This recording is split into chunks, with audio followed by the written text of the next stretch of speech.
Hello दोस्तों, स्वागत है हमारे YouTube channel Ranjan Edu learn में। तो आज की इस वीडियो में मैं क्लास 12th का हिंदी कोर प्रीवियस ईयर प्रश्न पत्र को हल करेंगे। तो चलिए वीडियो को शुरू करते हैं और पहला प्रश्न देखते हैं। पहला प्रश्न पूछा है, मतलब कि पहला दिया है पद्यांश जो ध्यानपूर्वक पढ़कर लिखना है, यानी कि एक प्रश्न से लेकर 4 प्रश्न तक उत्तर देना है। तो आप लोग इसको पढ़ लीजिएगा, मैं थोड़ा स्किप कर रहा हूँ और डायरेक्ट प्रश्न की ओर बढ़ता हूँ। पहला प्रश्न पूछा है कि जीवन की तुलना किससे की गई? तो इसका सही आंसर जो हो गए थे निरक्षर से। इसका सही आंसर जो है सो नंबर 1 यानी कि एक का एक सही हो जाएगा। दूसरा प्रश्न देखिए, सुख दुख के दोनों तीरों पर कौन चल रहा है? तो इसका जो सही आंसर हो जाएगा सो ऑप्शन नंबर 3 हो जाएगा, यानी जीवन। जीवन जो है सो सुख दुख दोनों तीरों पर चलता है।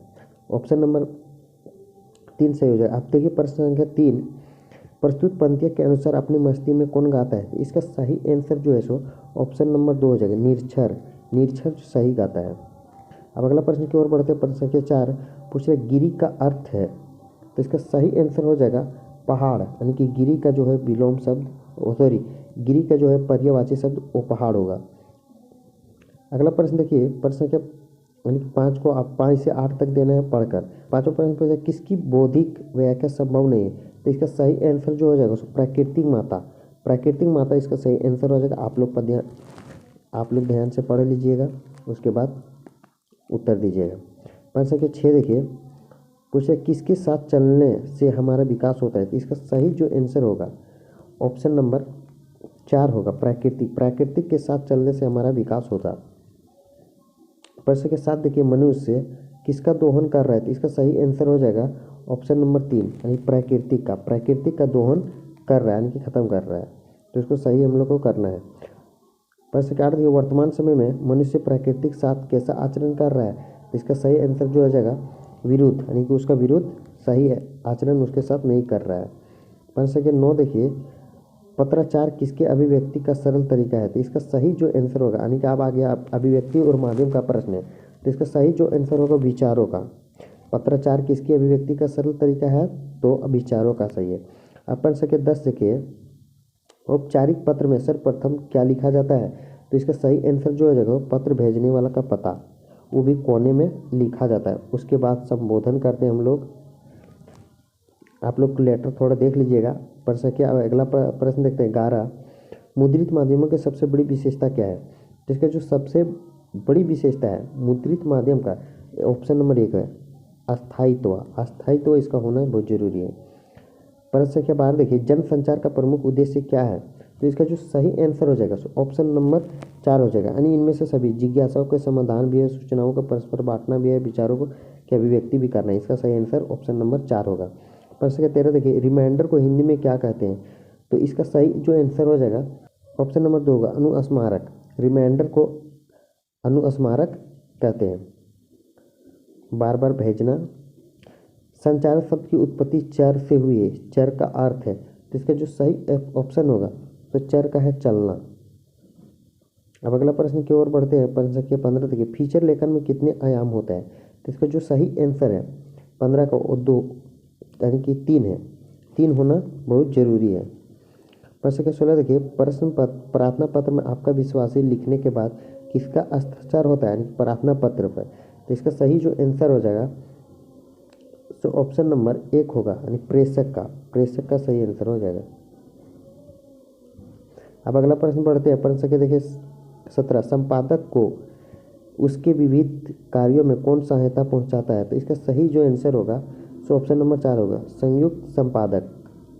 अब अगला प्रश्न देखिए, प्रश्न संख्या 18, वर्तमान पत्रकारिता का स्वरूप क्या है? तो वर्तमान का जो पत्रकारिता स्वरूप है तो इसका हो जाएगा ऑप्शन नंबर 1 अंतर्राष्ट्रीय। स्वरूप जो है सो अंतर्राष्ट्रीय है। अब देखिए, आपका पाठ्य पुस्तक यानी कि आपको बुक से दिया गया है, तो आप लोग इस पद्यांश को ध्यानपूर्वक पढ़कर 19 से 22 तक आंसर देना है। तो हम थोड़ा स्किप करते हैं, आप लोग पढ़ लीजिएगा बच्चों। प्रश्न संख्या 19 देखिए, उपयुक्त काव्यांश में किसकी सौंदर्य का वर्णन किया गया था? इसमें क्या है, संध्याकालीन प्राकृतिक का। संध्याकालीन प्राकृतिक का क्या है दिया है, तो आप लोग इसको याद कर लीजिएगा। आप प्रश्न संख्या 20 को देखिए, इन पंक्तियों में कवि ने किस पक्षी का चित्रण किया है? तो इसका सही जो आंसर हो जाएगा ऑप्शन नंबर ये होगा, बगुला का चित्रण किया गया है। होल में कौन सा अलंकार है? तो देखिए इसका जो ऑप्शन होगा पुनरुक्ति प्रकाश अलंकार, क्योंकि जब देखिए बीच में देखिए आपको एक अलंकार मिलेगा, यानी कि जो बार बार वर्ड दिलाता है ना पुनरुक्ति होता है, पुनरुक्ति होता है, बार बार प्रकाश मतलब कि दोहरा रहा है, पुनरुद्धान भी बोल सकते हैं इसको। अपन संख्या 22 देखिए, नभ में छाए बादलों की रंगत कैसी होती है, तो जो नभ में छाते हैं तो इसका सही आंसर हो जाएगा सफेद, सफेद रंग का होता है। भाषा को घूमने फिराने से बातें कैसी हो जाती है, तो इसका जो सही आंसर हो जाएगा ऑप्शन नंबर ए पेचीदा, यानी कि बेकार हो, घुमा फिरा के नहीं बोलते लोग, कि घुमा फिरा क्या बोलते हैं, साफ साफ डायरेक्ट बोलो ना, इस तरह का वर्ड होता है। प्रश्न के छवि कैमरे में बंद अपाहिज कविता में कौन किसका साक्षात्कार ले रहा है, तो इसका जो सही आंसर हो जाएगा तो ऑप्शन नंबर 3 होगा, यानी पत्रकार जो है सो विकलांग का साक्षात्कार ले रहा है। अपन संख्या 25 देखिए, शहर स्वीकारा का शाब्दिक अर्थ है, तो इसका सही आंसर जो हो जाएगा सो ऑप्शन नंबर 2 हो जाएगा, यानी कि खुशी के साथ, खुशी के साथ इसका सही आंसर हो जाएगा। पर संख्या 26 देखिए, कवि कविता की तुलना किससे कर रहा है, तो इसका जो सही आंसर हो जाएगा उसका ऑप्शन नंबर 1 होगा, चिड़िया से कर रहा है। पर संख्या 27 देखिए, पतंग उड़ाने वाले बच्चे दिशाओं को किसके समान बजाते हैं, तो 27 का ऑप्शन नंबर 4 सही होगा, मृदंग के समान। अब अगला प्रश्न देखिए, निम्नलिखित पूछ रहा है कि गद्यांश को पढ़कर ध्यानपूर्वक 28 से 31 तक, यानी 28, 29, 30, 31 4 को प्रश्न का उत्तर देना है। तो चलिए प्रश्न को शुरू करते हैं। प्रश्न संख्या 28 को देखते हैं, प्रस्तुत पाठ के लेखक कौन है, तो इसका जो सही आंसर हो जाएगा 28 का ऑप्शन नंबर 4 होगा, रजिया सज्जाद जाहिर है। अब प्रश्न संख्या 29 देखिए, प्रस्तुत पाठ में किस देश के विभाजन से उपजे दर्द का अंकित किया गया है, तो इसका जो सही ऑप्शन होगा सो भारत पाक विभाजन का है, यानी भारत पाक विभाजन जो हुआ था उसमें से दर्द का अंकित जरूर है कुछ, जैसे कि बहुत सारे लोग भारत से चल गए पाकिस्तान, बहुत सारे पाकिस्तान में बस गए हैं, वो लोग को जरूर मन में मुटाव आता होगा कि हम भी भारत जाएं, भारत में रहें। तो प्रश्न संख्या 30 को देखते हैं। प्रश्न संख्या 30 पूछ रहा है, सफिया को झीरी झीरी से क्यों आई, तो इसका सही आंसर हो जाएगा सो ऑप्शन नंबर 1 होगा, पकड़े जाने के डर से, पकड़े जाने डर से झीरी झीरी सा आने लगा।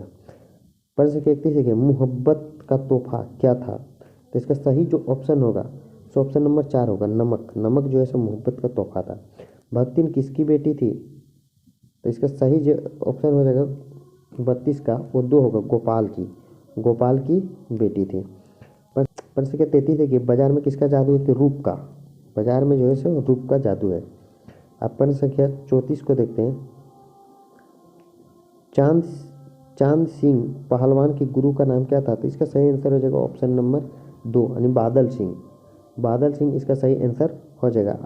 अब प्रश्न संख्या 35 देखिए, चार्ली चैपलिन ने अपने फिल्मों में किन 2 रसों का मिश्रण किया है, तो इसका सही आंसर जो हो जाएगा सो ऑप्शन नंबर 4 होगा, करुण रस और हास्य रस, करुण और हास्य रस इसका सही आंसर हो जाएगा। अब प्रश्न संख्या 36 देखिए, काले मेघा पानी दे में लड़कों की टोली अपने आप को क्या कहकर बुलाती है, तो इसका सही आंसर जो हो जाएगा ऑप्शन नंबर 2 हो जाएगा, इंदर सेना कहकर बुलाती होगी। प्रश्न संख्या 37 देखिए, सिल्वर वेडिंग के असुधर पंथ किस पद पर थे, तो इसका सही आंसर जो हो जाएगा सो ऑप्शन नंबर 1 होगा, सेक्शन ऑफिसर था। जूझ शीर्षक कहानी का लेखक किससे डरता था, तो इसका जो सही आंसर हो जाएगा पिताजी से वो डरते थे। मोहनजोदड़ो हड़प्पा से प्राप्त हुई नर्तक की मूर्ति किस राष्ट्रीय संग्रहालय में रखा गया है, तो इसका सही जो आंसर हो जाएगा ऑप्शन नंबर 3 होगा, दिल्ली संग्रहालय में रखा हुआ है। आप प्रश्न संख्या 40 और अंतिम देखिए, डायरी के पन्ने की लेखिका एन फ्रैंक ने किससे संबंधित कर डायरी लिखी, तो इसका जो सही आंसर हो जाएगा ऑप्शन नंबर 4, गुड़िया को सही हो जाएगा। अगर वीडियो अच्छा लगे तो प्लीज़ चैनल को सब्सक्राइब करके बेल आइकन दबा लें। नेक्स्ट वीडियो आप लोग बहुत जल्द मिलेगा। तो चलिए, थैंक यू, फिर मिलते हैं नेक्स्ट वीडियो।